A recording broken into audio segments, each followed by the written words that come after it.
Guys, welcome back to my channel. Finally, makakapag-test drive tayo nitong Raptor V6. Bago tayo mag-test drive, i-share ko muna sa inyo ano yung pagkakaiba nitong V6 doon sa 2.0 na diesel. Ang una nyong mapapansin, meron siyang twin exhaust na may selectable exhaust mode. Makakapamili ka ng tunog. Meron siyang quiet, normal, sports at saka yung baha. So kapag baha mode, ganito yung tunog niya. Ito yung pinakamaingay.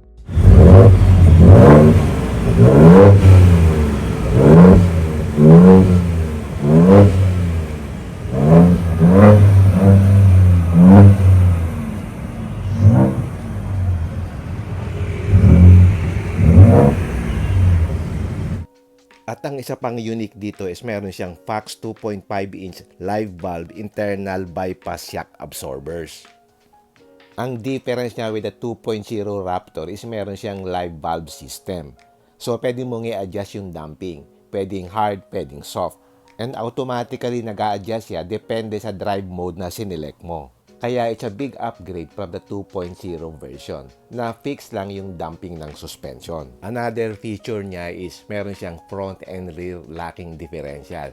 Doon sa 2.0 diesel, rear locking differential lang. Mas maganda rin yung sound system niya. Naka 10 speaker B&O sound system na siya. At meron din siyang start-stop system. Ibig sabihin, namamatay yung makina kapag yung traffic. And then, magi-engage uli siya kapag mag-go-go ka na para makatipid doon sa gasolina. And of course, ang pinaka-highlight niya is yung kanyang 3.0 liter V6 twin-turbo EcoBoost gasoline engine. It delivers 397 PS at 5,650 RPM and 583 Nm of torque at 3,500 RPM. So, mas malakas siya dun sa diesel kasi yung diesel 210 PS lang. Ano naman nung nawala? Dito sa truck bed, isa na lang yung electric socket. Dati, dalawa yan. Yung kanyang stepboard na iba na rin yung design. Pero dun sa diesel, yung bagong model na 2025, ganyan na rin. Pero yung 2024, iba yung design ng stepboard. At nawala na rin yung Ford Pass. Dun lang sa diesel merong Ford Pass. Nawala na rin yung self-parking feature niya. Dun lang siya sa 2.0 diesel meron. So, yan basically ang pagkakaiba nung sa V6 na features as against dun sa 2.0 na diesel version. Okay, start na tayo ng test drive.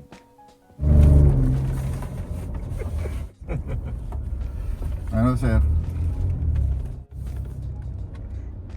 Pagka ganito yung sasakyan mo, Pero may weight plus nga, boss, no? hanapin mo yung daan eh. As you can see here sa steering wheel, meron siyang additional buttons. Pwede mong i-adjust yung suspension as well as yung exhaust mode. And even yung steering input, pwede mong palambutin, pwede mo ding i-stiffen up. So basically, yung tatlong aspects na yon, meron siyang normal, comfort, and sport na settings. So yung steering mo, pwede mong i-adjust, yung suspension mo, pwede rin, at meron pa siyang additional exhaust mode na baha. At yun ang isa sa binabayaran mo dito, yung adjustability at the same time, yung 3.0 liter na V6 engine. Para mga away. Hindi ko kukuhanin yung kulit.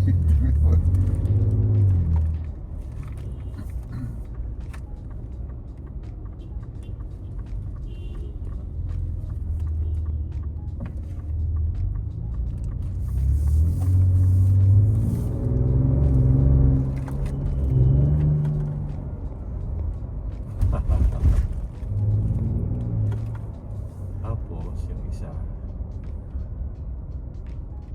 quiet. So pag quiet mode, Walang ground. So first impression, kung difference na ang pag-uusapan compared dun sa 2.0 diesel, malaki talaga ang pagkakaiba. In terms of power delivery, night and day ang difference niya sa diesel variant. I was just applying 10 to 20% of the throttle, pero ibinibigay niya yung power na hinahanap ko. Yung normal mode niya doesn't feel like a normal mode. So yung mga napapanood yung reviews sa US, they are actually very accurate.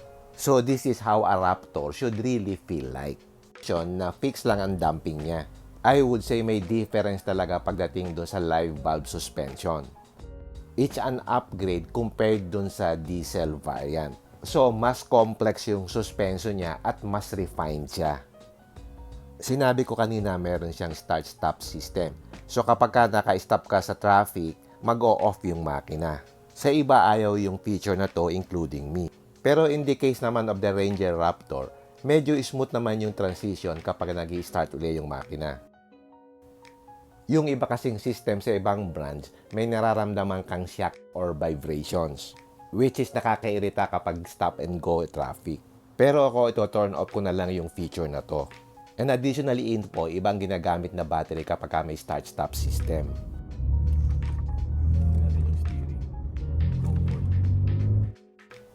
So dito, pinapakiramdaman ko yung different settings, especially sa steering. Meron namang noticeable difference kapag nilalagay mo sa normal, comfort, and sport setting. So kung gusto mong super light yung steering mo, ilagay mo lang sa comfort mode. At kung nasa highway ka, gusto mong mag-stiffen up, pwede mong ilagay sa normal mode o sports mode. So I think magandang feature yon. So pwede mong i-adjust depende on your liking. So ngayon, naka-sports mode tayo. Check natin yung difference, especially doon sa throttle response.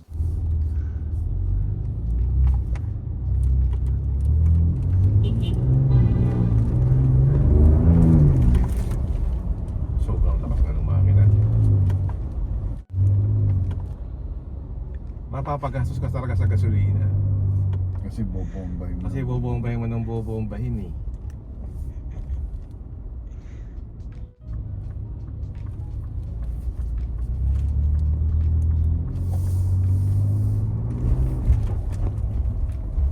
Tapos, naka BNO na to. Na speakers. Yun pa. Isa pa yun, no? Tapos may 8 inches na subwoofer sa ilalim ng upuan sa likod.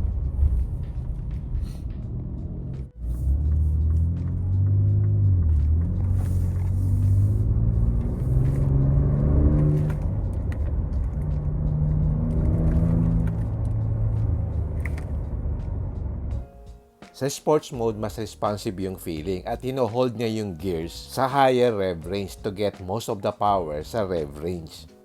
Actually, hindi ko pa masyadong nilalagyan ng pressure yung throttle. Mga 20% pa lang talaga. So, ramdam mo talaga na naglo-lurch forward yung sasakyan. So, alam mo na malakas talaga yung makina.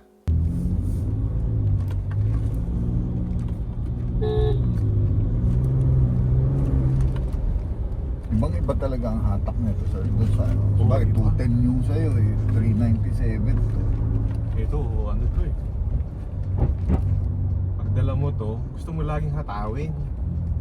Kasi sa akin yung power kung bebebihin mo, di ba? Hmm.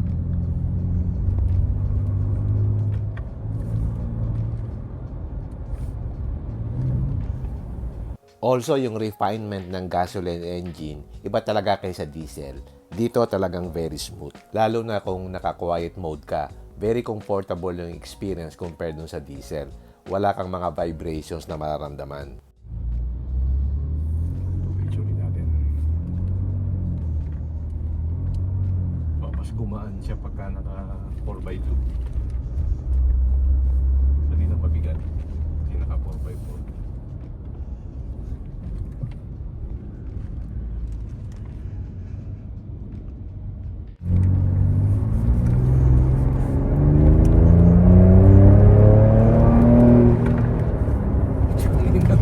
Lakas.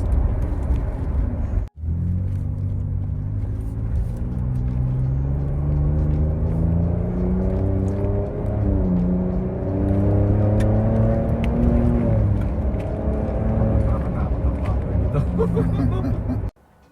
Doon pa lang, kahit naka-normal mode, medyo hesitant ako na diinan yung throttle ng masyado. Since malakas talaga yung makina niya.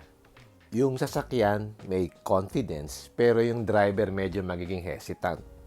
So ito yung sasakyan na medyo nakakatakot ibigay yung 100% mo sa spirited driving. Kasi ang lakas ng power niya. But ang good point naman dito is yung pagka-planted ng sasakyan. Yung pagka-stable niya even though meron siyang ganitong kalakas na engine power. Sa video, hindi mo masyadong mapapansin yung sense of speed. Pero sa actual, mararamdaman mo talaga yung adrenaline. Especially when you put the power down. I-combine mo pa yung tunog ng V6 at yung pagka-rawness ng exhaust note niya. Okay, try naman natin yung sports mode dito sa short stretch na to at tingnan natin yung difference.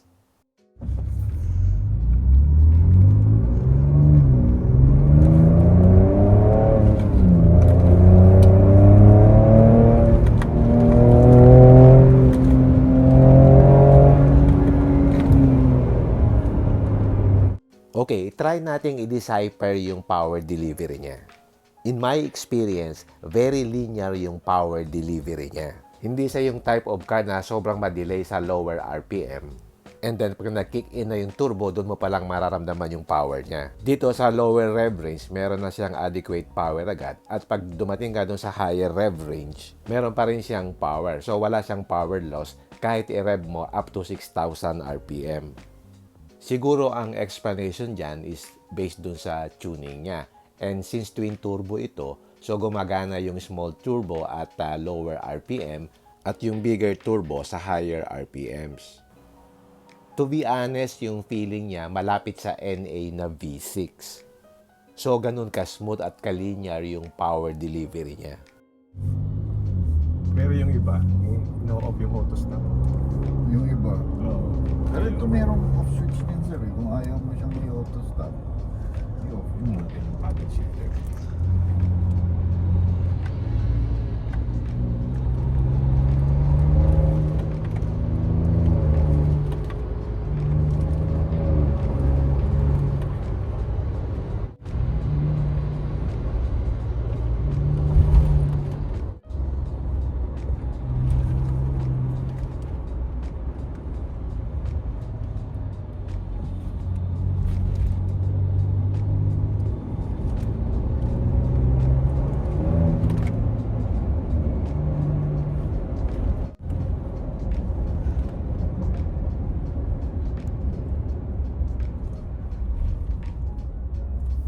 Parang kayang gaan ng body niya.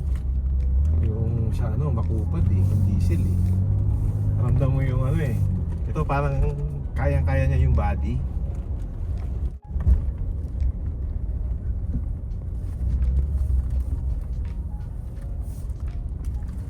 Masarap talaga. Masarap talaga. Doon sa short test drive na yon, finally na-experience na rin natin itong Ranger Raptor V6 na most anticipated ng karamihan. From an owner of the 2.0 bi-turbo diesel, I could honestly say na iba talaga yung experience pag nanggaling ka dun sa 2.0 diesel version ng Ranger Raptor. Mind you, the diesel variant is a good choice pa rin. It drives and performs better than other pickups in the segment. But if you compare the diesel dito sa V6 gasoline, it's a step up in terms of experience.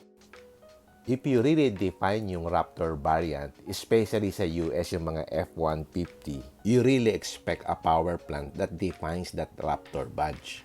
Ito yung definition nun. So if you get to test drive this, you will get that adrenaline na hindi maibibigay ng diesel variant. Kasi dito mafe-feel mo yung pagka-rawness ng V6 power plant. And you can really feel na it's a driver's car na off-road vehicle. So in the Philippine market sa mid-size pickup segment, I could honestly say na wala makakompete in terms of performance dito sa Raptor V6. Actually, even if dalhin ni Toyota yung Toyota Tacoma TRD Pro, based dun sa mga reviews in other countries, it's still unmatched compared dito sa V6 power plant ng Ranger Raptor. Which I can attest naman dito sa ating short drive dito sa V6 Ranger Raptor. So sa iba na nag-iisip kung kukuha ba sila ng diesel variant o itong V6 Raptor, sa iba ang sasabihin, don't mind the diesel, just get the V6 Raptor. Pero in reality, actually, it really depends pa rin kung ano talaga yung hinahanap mo. And at the same time, saan mo ba talaga gagamitin yung sasakyan?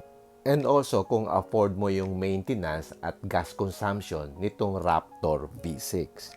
So, usually kung naglalaro ka and you want a performance track, get the V6. Pero kung ikaw naman yung type of person na medyo conservative at hindi ka naman naglalaro and you gonna use it for daily usage, then get the diesel version. Yung diesel variant, pwede siyang pang semi-daily at pwede rin siyang pang overlanding. At yung pang casual na usage. If you are wondering yung fuel consumption niya during our drive, it registered 3.5 kilometers per liter. Kung diesel variant yan, nasa 7 to 8 kilometers per liter yan. Pag city driving. But mind you, medyo hinataw-hataw natin. So, I think ang maximum nito for city driving is about 4 to 4.5 kilometers per liter. So, expect mo talaga na matakaw siya sa gasoline. So, kung may budget ka naman, hindi magiging issue yon. So, i-enjoy mo na lang talaga yung sasakyan na to. Yun naman ang kagandahan, meron kang options. So, binigay ni Ford yung diesel version o yung gasoline version. By the way, itong Raptor V6 sells for 2,739,000. So, worth it ba siya sa price point niya? Definitely yes. For 2.7 million, you get a lot. Especially sa performance department.